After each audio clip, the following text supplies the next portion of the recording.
Topic. We have some new faces, new people that have joined us, and hopefully you are all connected to the audio. Today we have an amazing and wonderful topic that we are going to talk about, which is fatherhood and forgiveness. I am a daddy's girl, and many of you know who have been along with me on this journey that my father transitioned about 3 years ago. However, I still communicate with him via ancestral reverence. Today we have Awo Tomipe who is with us. He is the founder of Just Be and Breathe. He's been a mentor. He is a father. He has been a single parent in his journey of fatherhood. And he is also a priest of Ifa. Not sure what your relationship was like with your father because you were mainly raised by your mother, but what would you share with that in that regard? As far as me hearing the echo. As far as me being a single parent, I had my child. I was young. I graduated high school in '93. My son was born January 1994. I got custody of my son when he was 2. It was a mutual agreement between myself and his mother. It was just that during that particular time of coming up, living in the neighborhoods that we lived in, it was more beneficial for him to come, for me to have him in my custody because of her living conditions. So out of mutual respect and love for one another, and for the best decision being made for the child, I gained custody of him, physical custody, and he was with me. As far as raising him, it was a child. It was very difficult at times because I didn't have the tools as far as, having a father in my life. My mother, she raised me the best she could, and my family were very helpful. They did help. But during that time, I was working. Time I was going to school, I was going to college full time, working full time. So I did have some assistance, but it did give me a great respect for the single mothers because, like I said, it was getting myself up, getting ready for school and work, getting him up, getting him ready for school. Then after, picking him up from daycare or school and having to help him with homework, do my work, and then still, provide food, a roof over his head, clothing. It was a lot, So at that point in my life, I gained a lot of respect for single mothers. I didn't know. Not saying that I didn't have it, but I just didn't know all that was entailed in raising a child until I had to do it myself. Ashe. So, question, in all of that, did that create any anger, frustration, any distaste for your father? I'm pretty sure without him being around, that played a role. How was that relationship with your father? My relationship with my father during that time was strained. My mother and father, they divorced when I was about 8 years of age. Excuse me. My apologies, y'all. My mother and father divorced when I was around 8 years of age. I seen my father maybe between the age of 8 and 16. I might have seen him physically maybe about 5 or 6 times. We spoke periodically, but it was more times that I did not see him, more times that I did see him. Then at the age of 16, I seen him one night out the neighborhood where we lived at, and we had some few choice words for one another. And I didn't see him again until I was 32. Mm, Like, again, we spoke a couple of times in between 16 and 32, but I did not actually physically see him again until I was about 32 years old.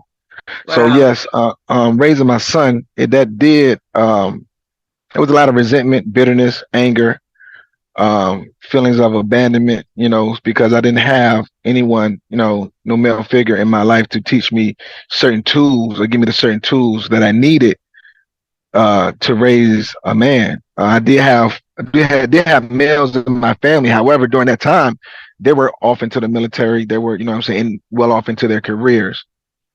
Okay. So with that being said, you said 32. What was the breaking point for you guys to connect in at the age of 32? What brought that about after all those years?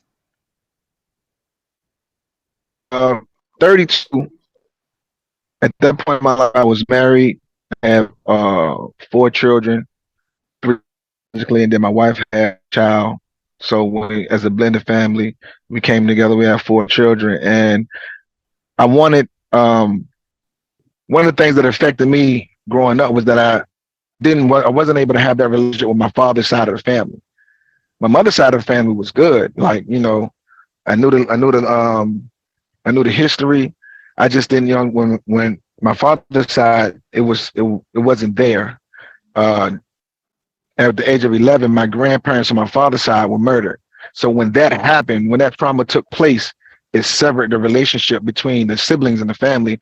Um, and then kind of affected me, kind of trickled down to the grandkids and so on and so forth.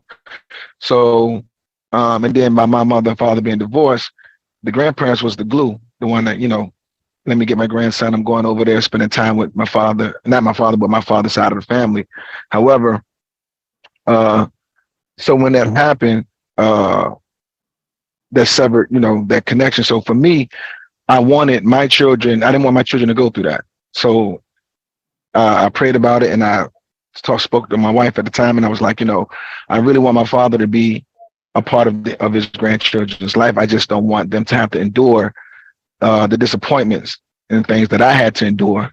So, um, so she encouraged me to reach out to him and have a conversation with him. So that's how that came about at the age of 32. We had relocated to Georgia. It was a new beginning for us. So yes, at that point in time in my life, at that age, I reached out and we had a conversation. So since that conversation, how was the role of forgiveness in that? Because oftentimes we grow up with these traumatic experiences through divorce and through separation, and at times that affects us as children or parents or aunts, uncles, and what have you. So with that said, how did the role of forgiveness play a role? Because sometimes we don't forgive and we're stubborn. So how did that play a role, and what happened from 32 to now? Like, what important was that intention that you set to bring about a place of forgiveness? Uh, forgiveness, forgiving my father was difficult in the beginning. I had when we had a conversation. I asked him what he wanted to do. I explained to him why I was reaching out, that I wanted him to be a part of his grandchildren's life. Because I told him how that affected me, not knowing his side of the family, the way I would like. And, I just had certain, rules standards that I just wanted him to hold. Um, and he agreed, but however, when he came, I was still bitter and resentful, and, what I'm saying, had anger. So certain times when he was trying to communicate with me, I would cut him, what I'm saying, it would be difficult because I was still holding these emotions and these feelings.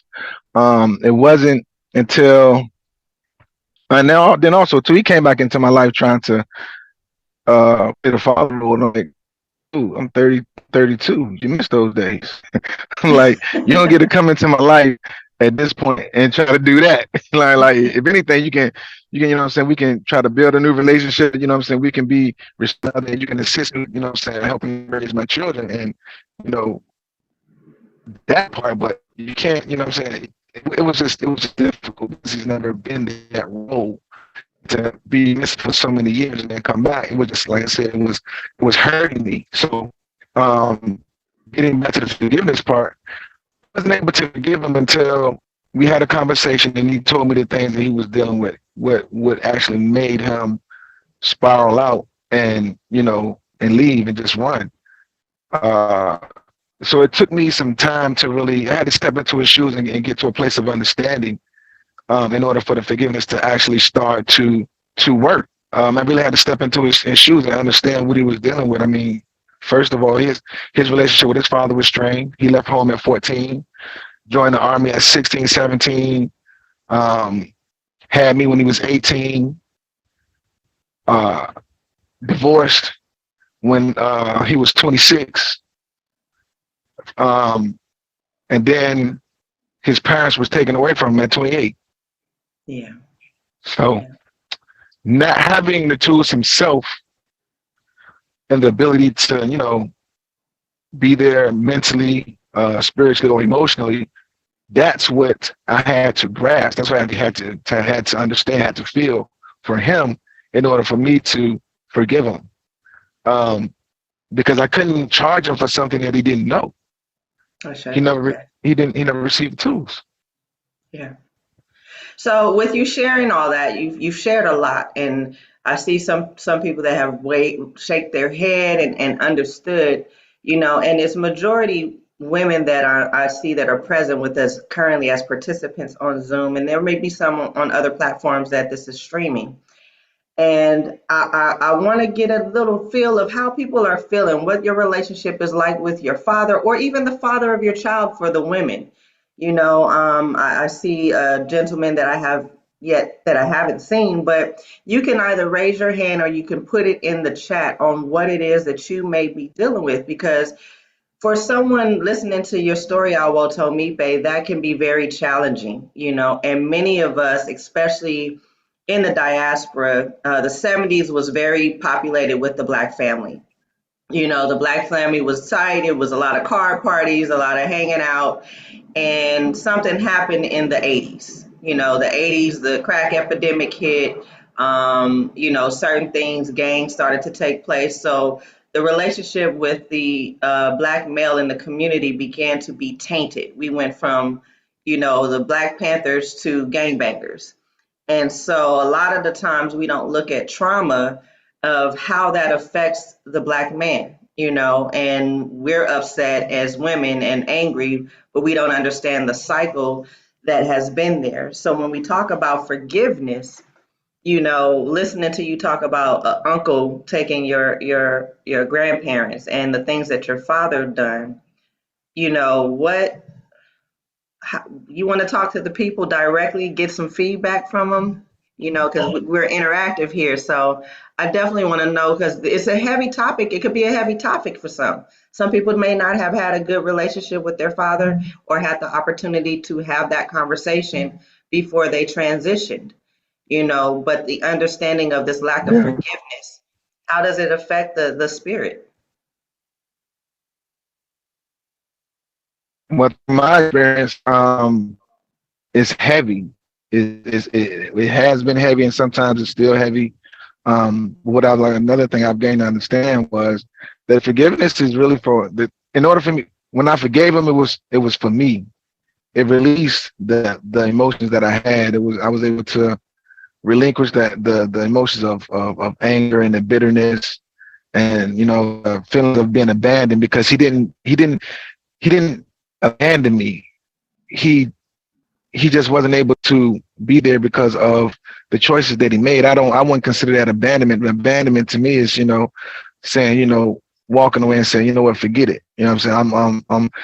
But that wasn't his case. His love for him that he had for me never left. It never left. He was just fighting his demons, you know, like you said, the cocaine epidemic. He, you know, with everything he was going through, he turned to drugs.